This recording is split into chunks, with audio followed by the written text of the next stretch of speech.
Shalom, selamat datang di ibadah online Gereja Baptis Indonesia Rosipina. Firman Tuhan hari ini akan dilayani oleh Pendeta Dr. Haris Sudarma dengan tema Melayani Tuhan di Gereja. Namun sebelumnya, mari simak informasi berikut ini.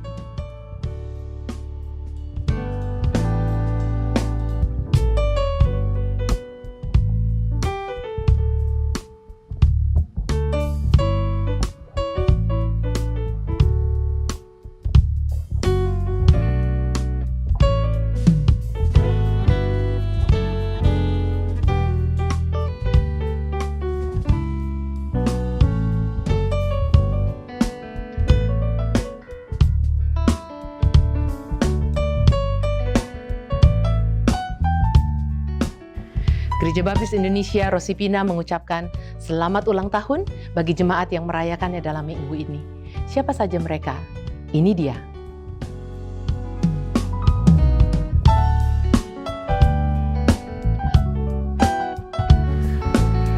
Bagi jemaat yang rindu memberikan persembahan dan persepuluhan, dapat mentransfer ke rekening nomor 6600117970 atas nama Diakon Thomas Cipta Mustika. Bapak Ibu Saudara, jangan lupa tetap perketat protokol kesehatan Anda.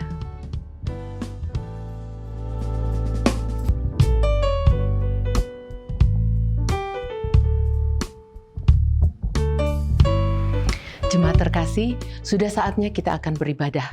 Namun sebelumnya, mari kita bersama-sama bersatu di dalam doa. Bapa yang bertata dalam kerajaan surga, segala puji dan hormat serta syukur kami naikkan kepadamu. Terima kasih Tuhan untuk di pagi hari yang indah ini. Kami masih diperkenan oleh Tuhan untuk bersekutu melalui ibadah online.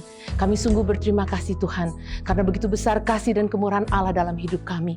Kami tak dapat sampai hari ini tanpa pertolongan Tuhan. Tuhan, saat ini kami mau serahkan ibadah kami dalam tangan pengasihan Tuhan. Kiranya kuasa Roh Kudus turun atas kami. Tuhan memberkati semua petugas kami, pelayan-pelayan Tuhan yang hari ini melayani Tuhan. Terkhusus Tuhan, hamba-Nya akan menyampaikan kebenaran firman-Mu. Biarlah ibadah kami dari awal, pertengahan hingga akhirnya dalam urapan kuasa Roh Kudus-Mu. Segala sesuatu yang akan disampaikan sungguh boleh memberkati jemaat Tuhan. Mari Bapa, Kau memberkati kami. Terpujilah nama-Mu Tuhan sekarang dan selamanya. Dalam nama Yesus Tuhan, sebagai juru selamat hidup kami, hamba berdoa dan bersyukur. Amin. Selamat beribadah, Tuhan Yesus memberkati.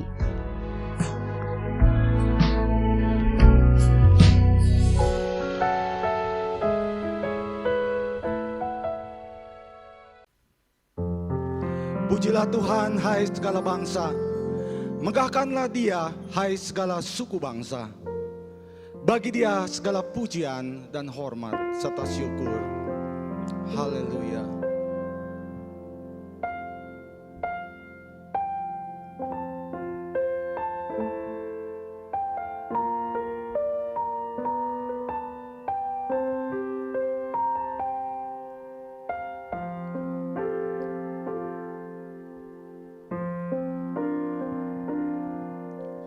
Ya Yesus telah mati bagiku, Dia Tuhan selamatkan jiwaku. Bagi Dia pujianku, tak dapat ku balas kasih-Nya. Dia angkatku jadi anaknya, beri damai di dalam hidupku. Bagi Dia sembahku, hanya Dia segalanya bagiku. Bagi Dia segala pujian, hormat serta syukur kekal selamanya. Bagi Dia segala pujian, hormat serta syukur selama-lamanya. Bagi Dia segala hormat, pujian, dan syukur. Yesus telah mati bagiku. Amin. Ya Tuhan, selamatkan jiwaku. Bagi Dia pujianku, tak dapat ku balas kasih-Nya. Dia angkatku jadi anaknya, beri damai di dalam hidupku.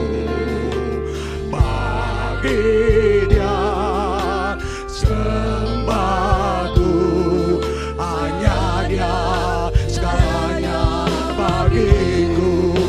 Bagi Dia segala pujian, bagi Dia segala pujian, hormat serta syukur kekal selamanya.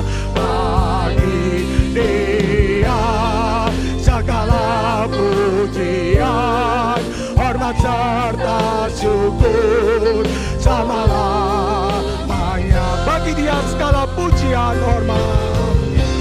Bagi Dia segala pujian, hormat serta syukur kekal selamanya. Bagi Dia segala pujian, hormat serta syukur selama-lamanya.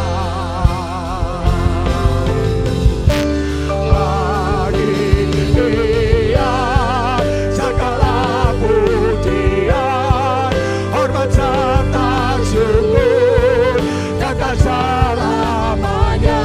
Bagi Dia segala pujian, hormat serta syukur selama-lamanya. Bagi Dia segala pujian.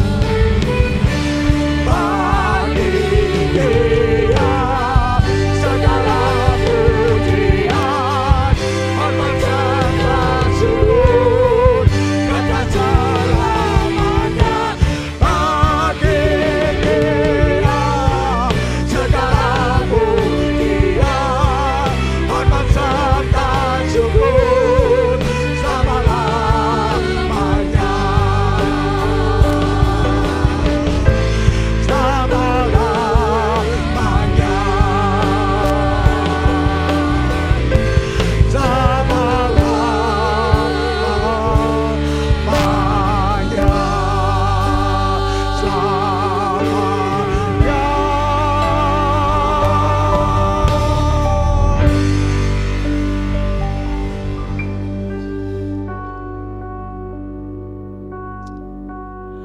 Oleh karena kasih karunia, kita telah diselamatkan, dan hidup kita yang kita hidupi saat ini adalah oleh karena kasih karunia daripada Tuhan. Besar anugerah Tuhan dalam setiap kehidupan kita. Glory bagi nama Tuhan. Haleluya.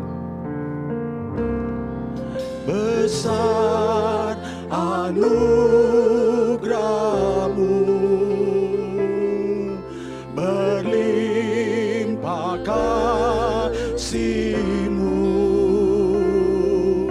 semakin hari semakin bertambah. Besar anugerah-Mu,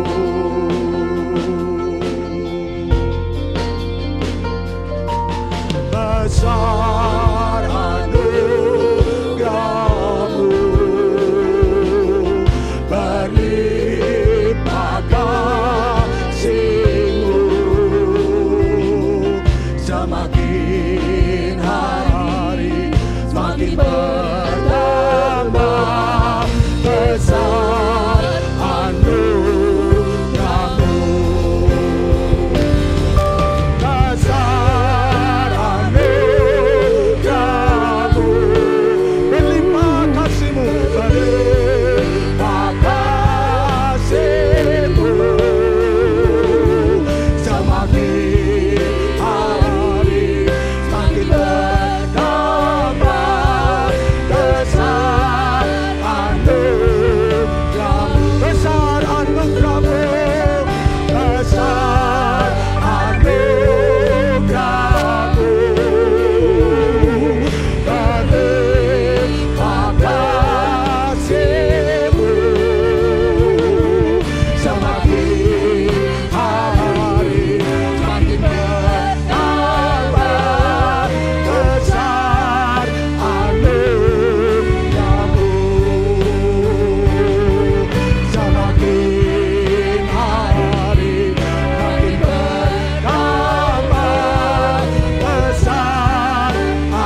Terima kasih Tuhan, besar anugerah-Mu.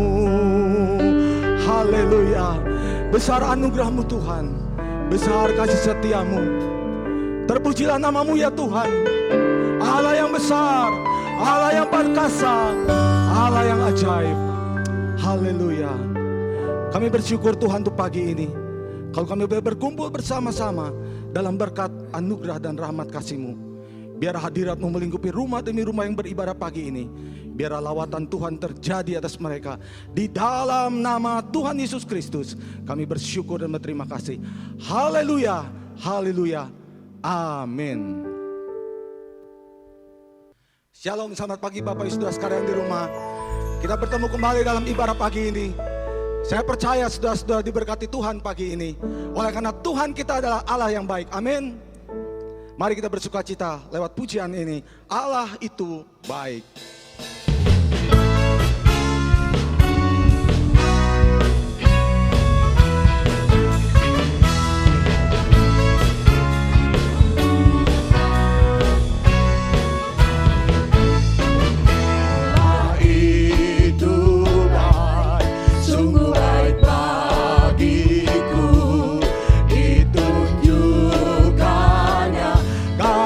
Setianya yang menyediakan yang ku perlukan, menyatakan kebaikan, menyatakan kebaikan, menyatakan kebaikannya padaku.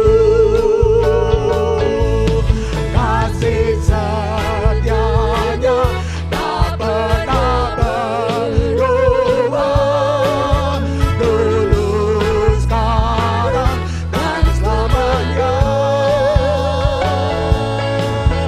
Ajaiblah kuasa dalam namanya, Yesusku luar biasa.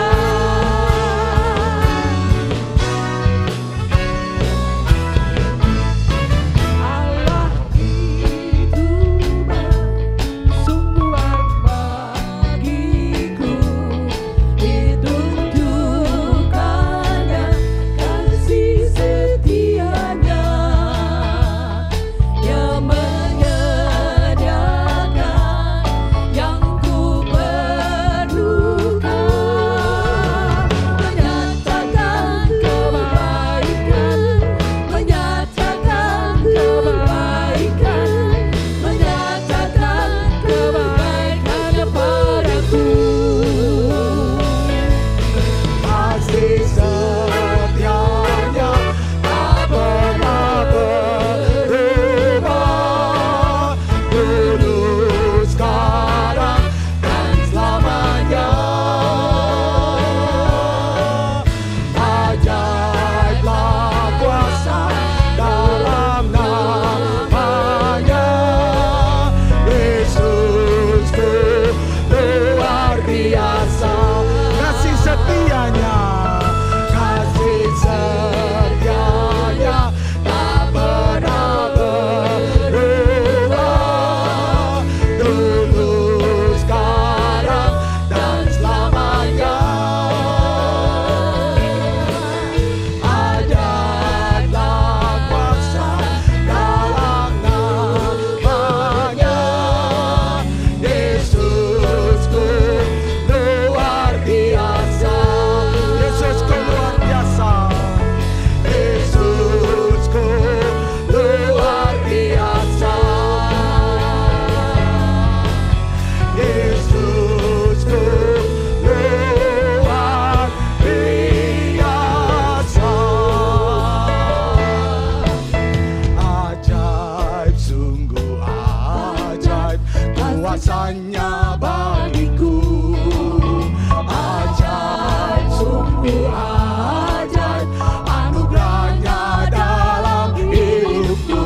Ajaib, sungguh ajaib kasih Yesus bagiku. Betapa heran ku menyaksikan perbuatannya yang ajaib.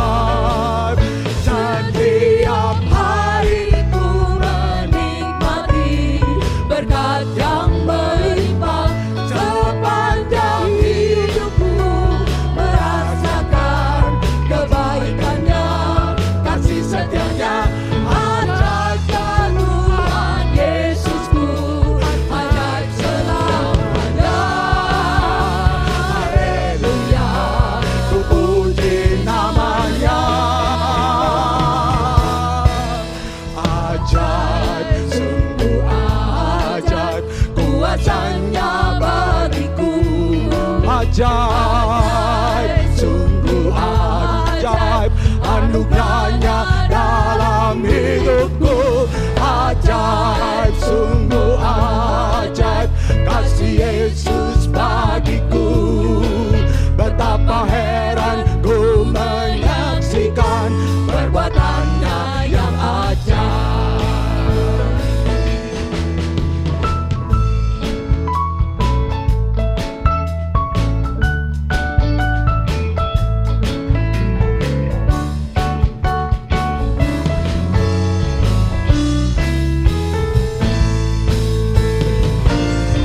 Setiap hari ku menikmati berkat yang melimpah sepanjang hidupku, merasakan kebaikannya, kasih setianya. Ajaiblah Tuhan Yesusku, ajaib selamanya. Haleluya, ku puji namanya. Ajaib, sungguh ajaib kuasanya bagiku. Ajaib, sungguh ajaib anugerahnya dalam hidupku. Ajaib, sungguh ajaib kasih Yesus bagiku. Betapa heran ku menyaksikan perbuatannya yang ajaib. Betapa heran ku menyaksikan perbuatannya yang ajaib. Betapa heran ku menyaksikan perbuatannya yang ajaib.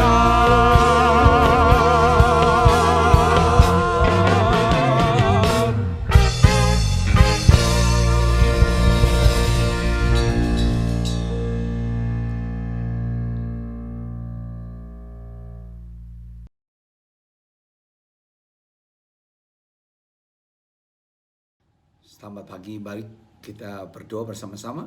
Bapa dalam surga, kami sungguh bersyukur untuk hari ini.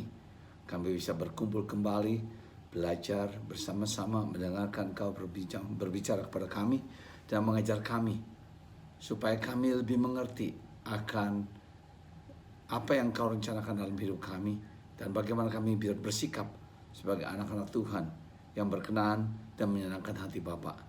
Berbicaralah kepada kami Tuhan melalui hamba-Mu dan bagi kemuliaan-Mu. Dalam nama Tuhan Yesus kami berdoa. Amin.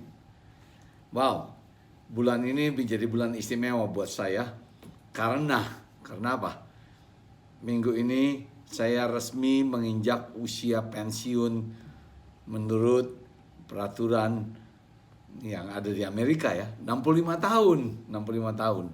Perkembangan yang sudah terjadi sepanjang hidup saya selama 65 tahun ini menjadi menarik.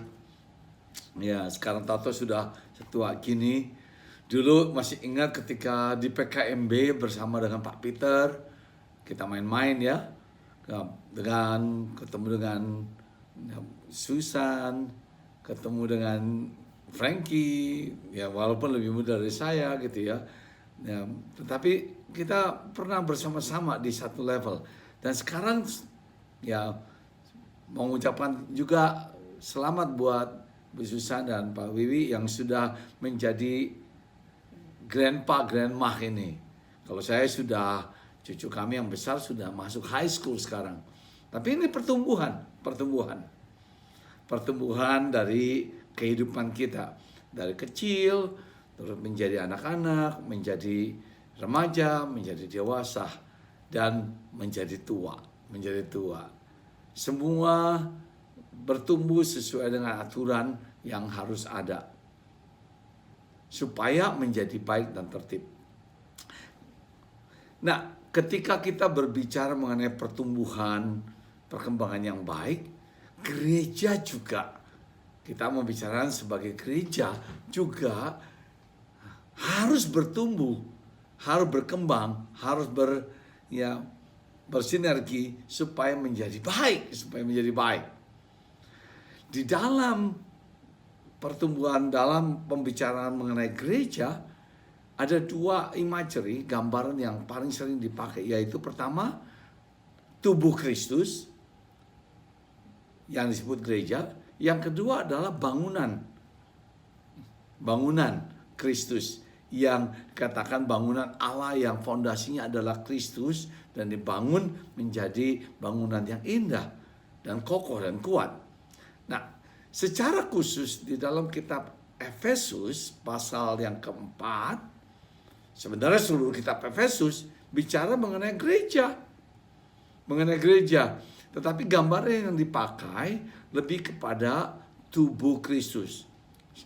Misalnya seperti yang dikatakan dalam Efesus pasal yang keempat, ayat 11 sampai 16. Dikatakan gini dalam ayat yang ke-11.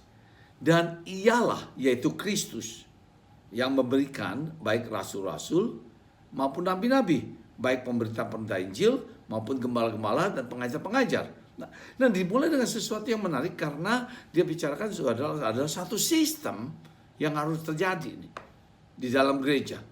Ada satu sistem yang harus terjadi. Nah, bagian yang saya mau bicarakan yaitu ada dua yang penting sekali berkaitan dengan gereja. Pertama adalah gereja sebagai organisasi. Yang kedua, gereja adalah sebagai organisme. Nah, di dalam pasal 4 ayat 11 sampai 16 ini dikaitkan kedua ini menjadi suatu bagian yang begitu penting sekali sebagai gereja. Dimulai dengan apa? Ketika diberikan dalam ayat yang ke-11. Bahwa ialah, yaitu Kristus yang memberikan baik rasul-rasul maupun nabi-nabi, baik pemberita-pemberita Injil maupun gembala-gembala dan pengajar-pengajar. Langsung Paulus masuk kepada suatu sistem yang terorganisasi. Ada sistem organisasi yang penting sekali, yang harus teratur. Dia katakan ada bagian-bagian di dalam tubuh Kristus, di dalam gereja, yang akan mengambil peranan di dalam pertumbuhan gereja. Itu sebabnya dikatakan ada yang rasul-rasul, nabi-nabi, pemberita-pemberita Injil, gembala-gembala, pengajar-pengajar. Dalam bahasa Indonesia kita lihat gembala-gembala dan pengajar-pengajar ya menjadi seperti dua. Tapi sebenarnya kalau kita perhatikan dari bahasa Yunani, penggembala-gembala dan pengajar ini adalah satu. Menjadi satu, kesatuan gitu ya. Jadi sebenarnya ada 4 bagian yang penting. Rasul-rasul, nabi-nabi, pendeta Injil, gembala-gembala, dan pengajar. Tapi kita bilang 5 terserah. Tetapi poin saya adalah yang kita perlu perhatikan bahwa Paulus langsung menetapkan adanya suatu aturan main di dalam gereja. Ada aturan main. Di dalam bahkan memang di sini dikatakan dalam kepemimpinan. Dalam jajaran kepemimpinan. Tetapi yang mau ditekankan Rasul Paulus adalah suatu keteraturan. Ada suatu ketertiban. Bahwa setiap bagian tubuh Kristus itu harus memegang peranan masing-masing sesuai dengan kadarnya masing-masing. Nanti kita lihat di bawahnya. Ketika mulai digabungkan dari kedua antara organisasi dengan organisme. Jadi yang saya mau kita supaya semua mengerti bahwa gereja itu harus terorganisir dengan baik. Memang ada masalah nggak? Ada ketika organisasi menjadi diutamakan sehingga bergeser bukan lagi bicara organisasi kegerejaan tapi lebih kepada legalistik bahwa harus begini, harus begitu, harus begono, begini, apa saja. Sehingga menjadikan legalistik. Itu bukan yang dimasukkan Rasul Paulus. Dia cuma menekankan ketertiban, keteraturan di dalam struktur suatu tubuh Kristus. Yaitu terorganisir dengan rapinya.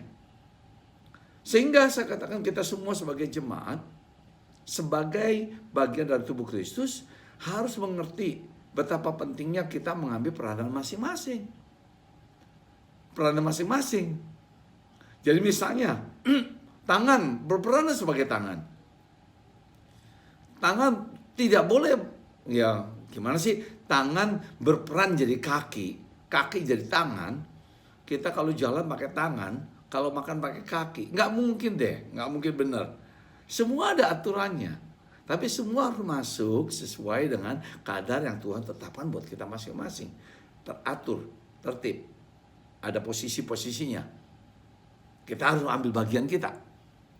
Kalau saudara ada di gereja, sekarang saudara harus belajar mengerti bahwa kita semua harus mengambil ke posisi sesuai dengan kadar yang telah ditetapkan oleh Allah bagi kita sekalian.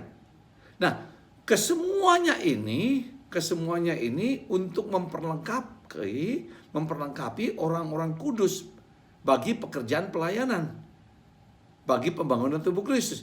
Bahwa setiap bagian yang terorganisir ini bekerja bersama-sama, mengambil bagian masing-masing, melayani satu dengan lainnya. Karena kita semua orang-orang kudus yang dikumpulkan Tuhan dalam satu tubuh Kristus, kita bekerja untuk saling membangun sehingga tubuh Kristus ini terbangun dengan rapi, dengan benar. Ya, secara organisasi nih dia bicarakan. Ini yang bagian yang kita perlu tekankan. Pertama-tama saya harus tekankan sekali lagi. Jadi tidak bisa tubuh kanan. Semua kita ayo bekerja, melakukan pekerjaan pelayanan kita sesuai dengan kadar kita masing-masing. Nah, begitu masuk ke ayat berikutnya, ayat 13, ada perubahan sedikit nih. Yang saya katakan perubahan sedikit karena langsung berbicara mengenai bagian yang kedua, yaitu organisme. Sampai kita semua telah mencapai kesatuan iman dan pengetahuan yang benar tentang anak Allah, kedewasaan penuh, dan tingkat pertumbuhan yang sesuai dengan kepenuhan Kristus. Ini langsung bicara mengenai organisme yang hidup. Yang hidup. 11-12 bicara mengenai organisasi yang rapi, tetapi 13 langsung masuk bahwa kebutuhan, ketujuan dari organisasi yang rapi adalah untuk supaya ke organisme yang sehat. Supaya masuk ke organisme yang sehat. Organisme yang sehat harus adalah organisme yang hidup. Kalau organisme itu sudah mati, nggak ada yang dibilang keteraturan lagi. Karena organisme gereja adalah yang hidup, maka dibutuhkan keteraturan, ketertiban organisasi yang rapi, supaya dengan organisasi yang rapi ini terjadilah pertumbuhan organisme. Saya masih ingat, ini sudah dekat Natal ya, bicara ketika Tuhan Yesus berusia 12 tahun. Ketika Tuhan Yesus berusia 12 tahun, dia ke bait Allah bersama Maria dan Yusuf, kemudian tertinggal karena Tuhan Yesus masuk dalam pembicaraan yang serius dengan para ahli Taurat. Kemudian setelah itu orang tuanya ketemu dia dibawa kembali ke Nazaret. Dan katakan dalam firman Tuhan bahwa Tuhan Yesus bertumbuh di dua hal yang juga yang kita sebutkan ini. Bertumbuh secara jasmani, bertumbuh secara rohani. Jasmani yang harus tertib, terorganisir dengan rapi, tapi pertumbuhan rohani juga harus baik. Itu sebabnya katakan semakin dicintai oleh Allah. Nah, ini pertumbuhan organisme ini yang hidup ini sangat-sangat menjadi jelas ketika ketertiban, keteraturan terjadi. Ketika semua bagian yang tadi ayat 12, ayat 11 dan 12, semua bagian bekerja sama-sama untuk supaya semua menghasilkan tingkat pertumbuhan yang sesuai dengan kepenuhan Kristus. Organismenya harus beres. Ayat 14, sehingga kita bukan lagi anak-anak. Ya, kalau bahasa aslinya bisa juga diterjemahkan bayi-bayi yang diombang-ambingkan oleh rupa-rupa angin pengajaran, oleh permainan palsu manusia dalam kelicikan mereka menyesatkan. Dikatakan kita bukan lagi anak-anak, bertumbuh secara organisme, tidak lagi anak-anak yang suka merengek-rengek. Kalau bayi itu cuma satu loh, nangis, merengek saja untuk mendapatkan apa yang dia mau. Kalau kita sudah anak-anak, sudah mulai mengerti apa yang dia suka, apa yang dia tidak suka. Dan bisa mengatakan, saya tidak suka. Kalau bayi cuma merengek saja, nggak suka merengek. Suka, ya diam, dinikmati. Kalau anak-anak sudah bisa menyatakan menolak, menerima. Kemudian menjadi remaja gitu ya. Remaja sudah mulai punya pikiran sendiri, mengatur sendiri, mau seperti apa. Dan akhirnya bisa kita bicara mengenai kedewasaan. Ketika kita menjadi dewasa secara organisme, maka kita tidak lagi diombang-ambingkan oleh angin-angin pengajaran, oleh rupa-rupa angin pengajaran, oleh permainan palsu, oleh mereka yang mencari kepentingan diri sendiri dalam gereja, oleh mereka yang mengejar kekuasaan, oleh mereka yang betul-betul memikirkan buat dirinya sendiri. Itu mulai kelihatan, mulai terhindar, mulai dibuang. Itu ciri-ciri pertumbuhan organisme kegerejaan yang sehat. Dimulai dari organisasi yang sehat. Ya, ayat 11, 12, 13, 14 masuk ke pertumbuhan organisme yang sehat. Ayat 15.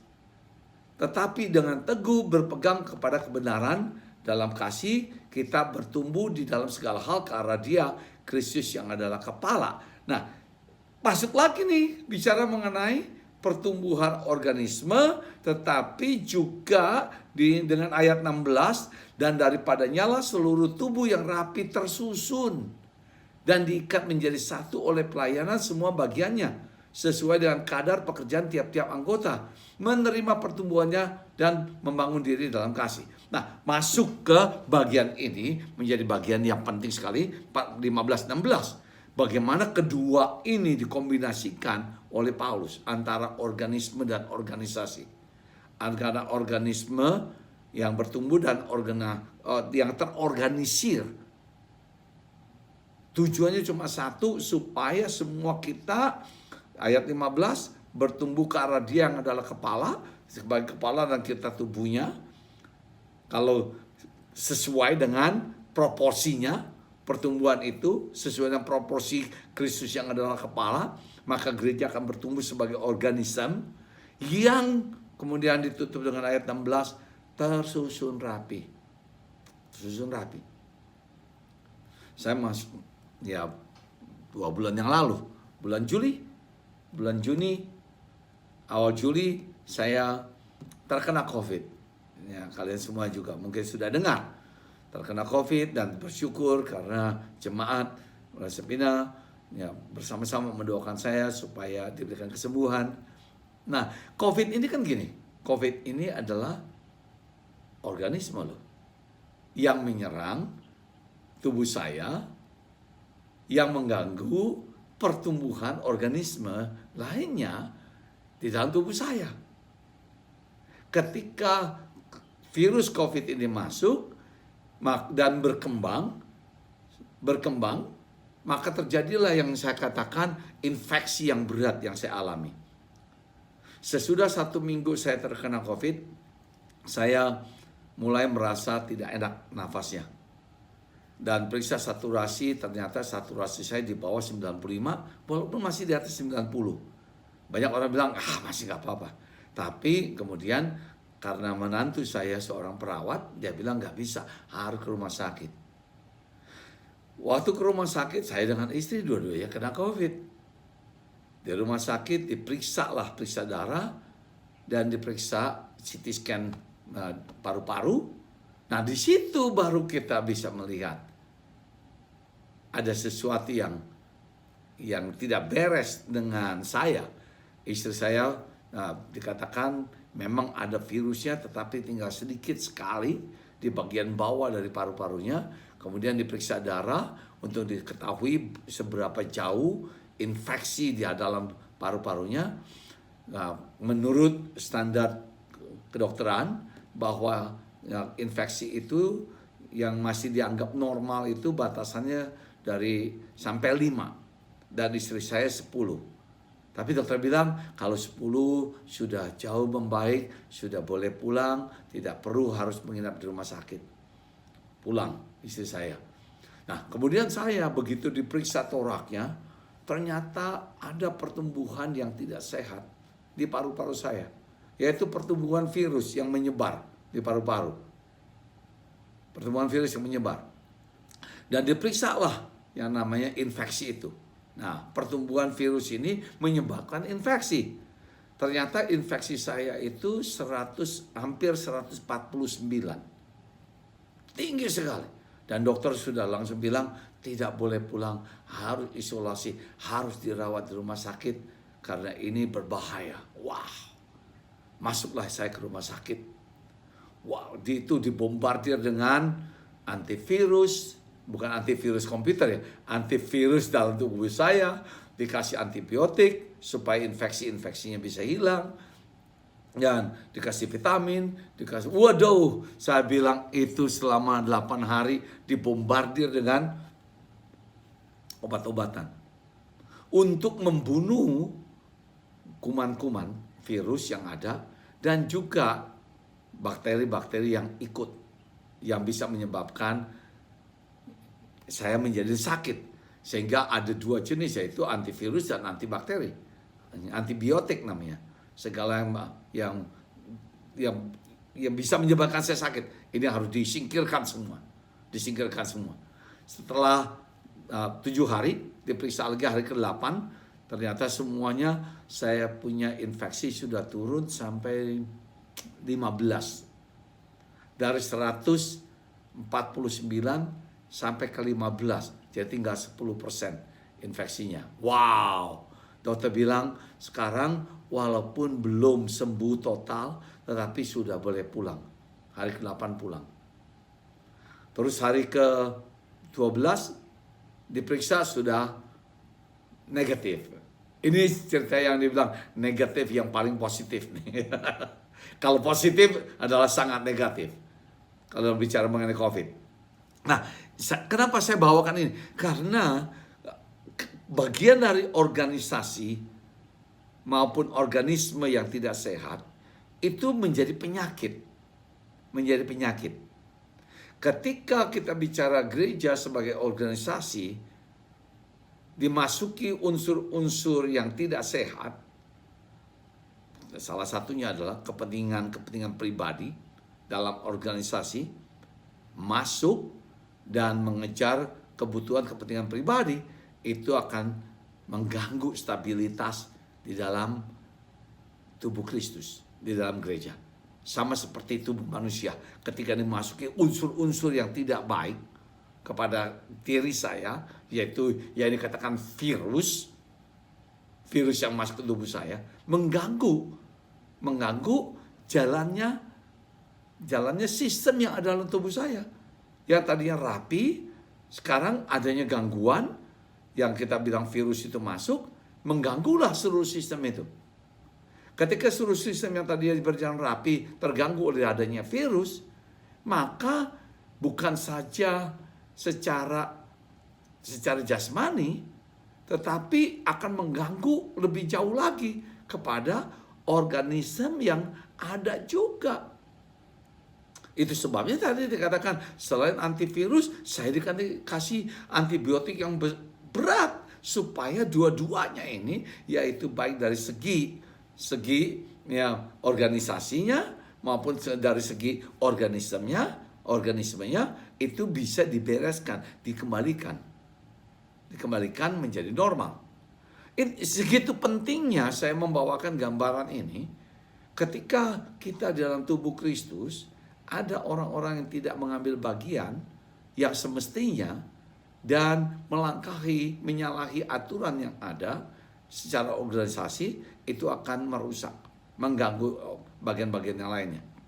Kemudian kerusakan ini akan berkelanjutan kepada kerusakan organisme gereja. Sehingga kita harus betul-betul serius ketika kita melihat bagian saya ketika saya ada di dalam gereja. Saya harus ambil bagian apa? Ini yang dikatakan di dalam ayat yang 15-16 ini. Yang dikatakan bahwa kita semua bertumbuh ke arah Dia yang adalah Kristus, daripadanya seluruh tubuh yang rapi tersusun, terorganisir, dan diikat menjadi satu oleh pelayanan semua bagiannya sesuai dengan kadar pekerjaan tiap-tiap anggota. Nah, dia bilang pertumbuhan organisme terjadi, menerima pertumbuhannya dan membangun dirinya dalam kasih. Saya berharap bahwa tidak satupun kita yang ada dalam tubuh Kristus yang kita kenal dengan Rosepina menjadi bagian unsur yang tidak sehat oleh kepentingan diri sendiri, oleh keinginan nafsu pribadi dan sebagainya, sehingga mengganggu stabilitas organisasi yang ada. Saya berharap bahwa kita semua akan ambil bagian di dalam pelayanan kita untuk saling memperlengkapi orang-orang kudus yang ada di dalam tubuh Kristus ini. Sampai kita semua akhirnya mengalami pertumbuhan organisme gereja yang luar biasa bagi kepentingan Kristus. Ini pesan saya hari ini, dan sangat berharap dengan kita mempelajari betapa pentingnya gereja bertumbuh dan bertumbuh sehat sebagai organisasi maupun sebagai organisme. Tuhan memberkati. Mari kita berdoa. Hamba sungguh bersyukur kepada Tuhan karena Engkaulah yang membangun Rosepina menjadi organisasi Gereja Baptis Indonesia Rosepina sampai hari ini.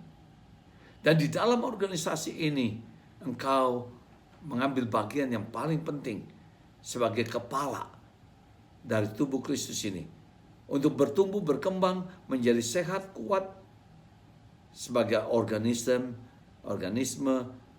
yang dibangun atas dasar darah Kristus dan kepentingan Kristus.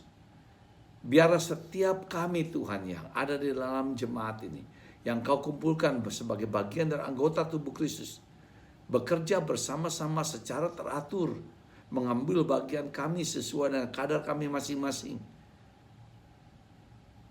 sehingga kami mengalami pertumbuhan sebagai organisme tubuh Kristus yang sehat. Terima kasih Tuhan untuk setiap orang yang sudah berjuang, bekerja, melakukan bagiannya. Dan kami bersukacita dalam kasih Kristus. Di dalam nama-Mu Tuhan Yesus Kristus, Juru Selamat kami yang hidup, kami berdoa. Amin.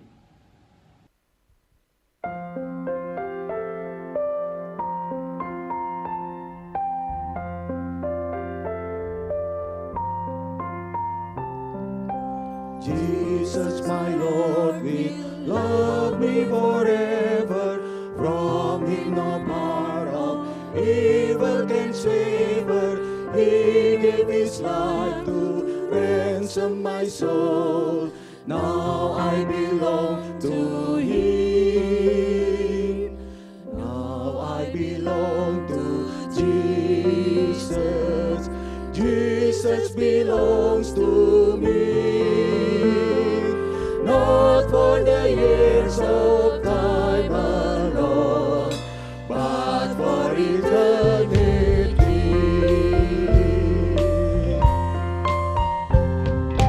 Sungguh bersuka cita hatiku karena Tuhan menghapus dosaku, darahnya menebus jiwaku.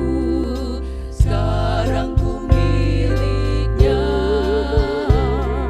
sekarang ku milik Yesus, Yesus pun milikku. Bukan di dunia saja, tapi selamanya.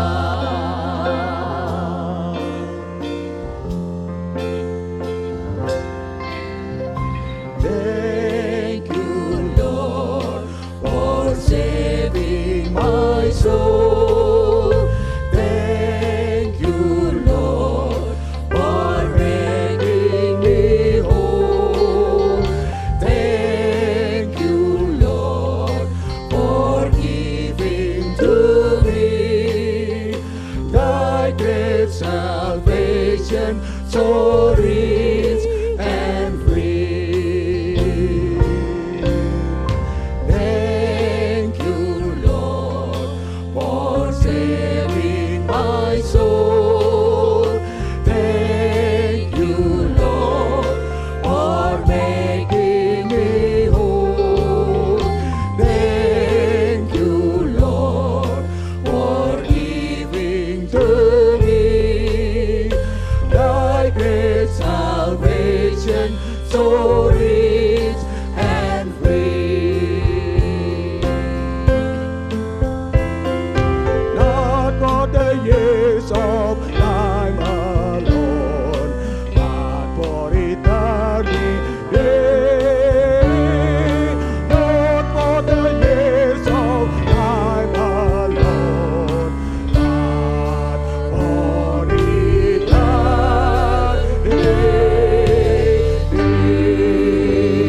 Jemaat yang terkasih dalam Tuhan, mari kita bersama-sama berdoa.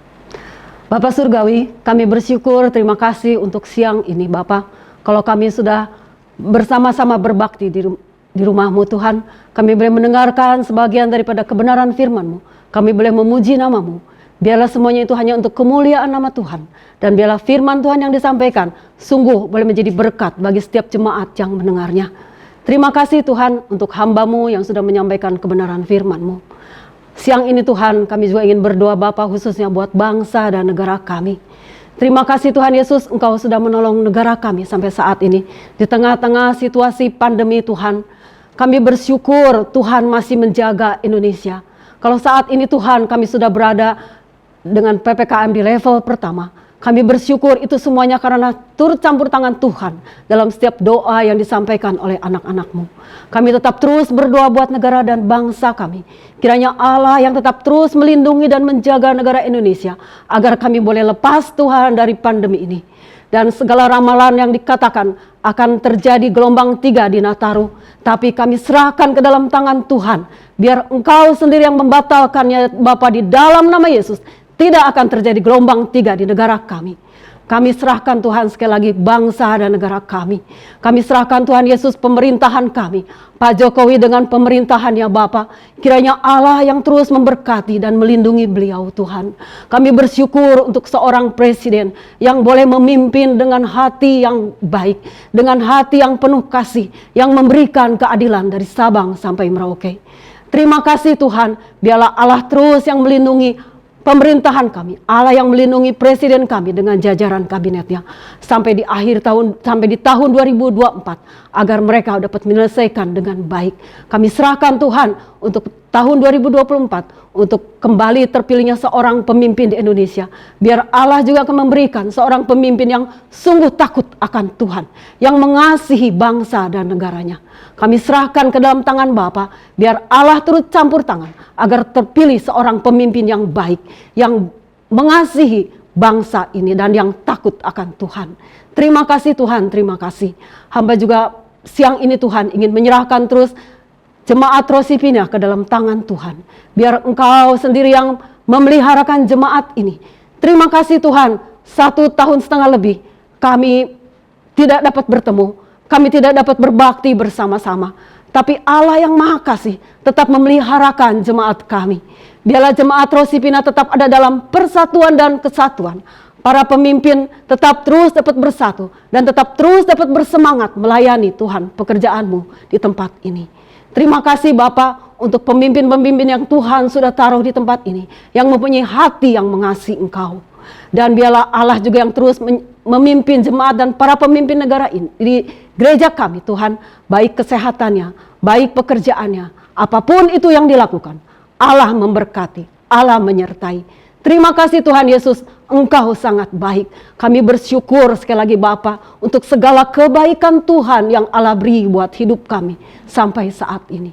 Terima kasih Tuhan, biarlah ajar kami untuk tetap setia dan mengasihi Engkau.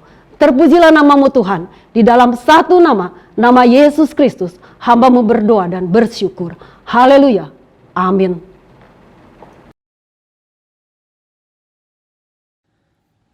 Baik, kita berdoa. Bapa, kami sungguh bersyukur sekali lagi untuk kesempatan diubahkan oleh firman-Mu. Dan sekarang kepada setiap jemaat Kristus, pulanglah bersama kuasa daripada Allah Bapa yang memenuhi hidup saudara sehingga apapun yang saudara lakukan berhasil dengan baik bagi kemuliaan Tuhan. Dan kasih Kristus yang ajaib memenuhi hidup saudara, terpancar dalam sikap, tutur kata, perbuatan yang saudara lakukan, sehingga dunia sekeliling saudara melihat Kristus yang ada dalam saudara. Dan penyertaan Roh Kudus membimbing setiap langkah hidup saudara, kemanapun saudara pergi, apapun yang saudara lakukan, seturut dengan kehendak Bapa, bahkan menyenangkan Bapa di surga. Oleh sebab itu saudara sekalian, pulanglah bersama kuasa daripada Allah Bapa, kasih dari Tuhan kita Yesus Kristus, dan penyertaan Roh Kudus berserta saudara dari sekarang sampai kita bertemu muka dengan Tuhan kita Yesus Kristus. Di dalam nama-Mu Yesus kami berdoa. Amin.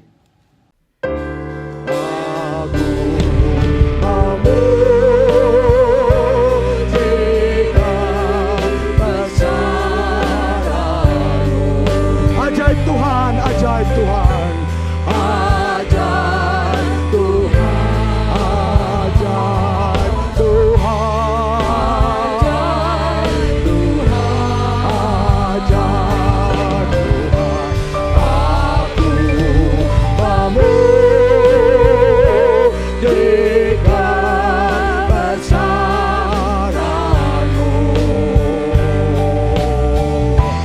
Ajaib Tuhan,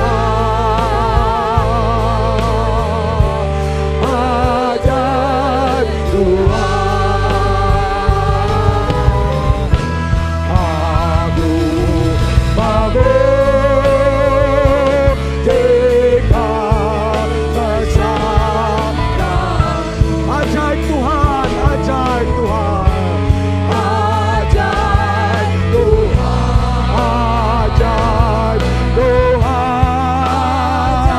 Tuhan. Ajaib Tuhan. Aku memujikan bersamamu.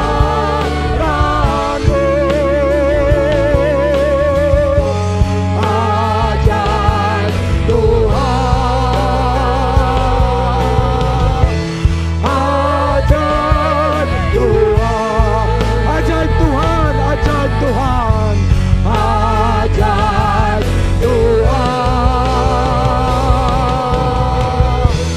ajaib Tuhan.